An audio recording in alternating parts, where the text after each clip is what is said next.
ஒரு 2 வருஷத்துல வந்த கட்சியை பார்த்துட்டு 50-60 வருஷமா அரசியல் கட்சி சொல்லவா 1952ல 32 நாள்ல தேர்தலை சந்திச்சார் எஸ் ராமசாமி படையாச்சார். 32 நாளில் 18 எம்எல்ஏக்கள் வெற்றி பெற்றார்.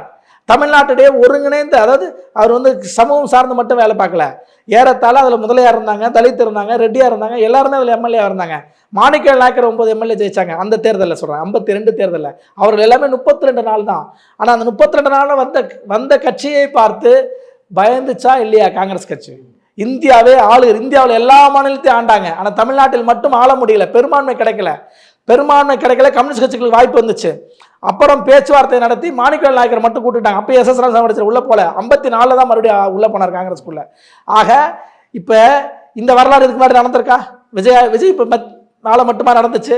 அப்படிலாம் ஒன்றும் இல்லை. தமிழ்நாட்டு அரசியலையே நான் உதாரணமாக சொல்கிறேன். தமிழ்நாட்டு அரசியலில் அதன் பிறகுதான் 52ல் அந்த கட்சி யார்? எஸ் ராமசாமி படையாச்சாருடைய சின்னம்தான் உதயசூரியன்.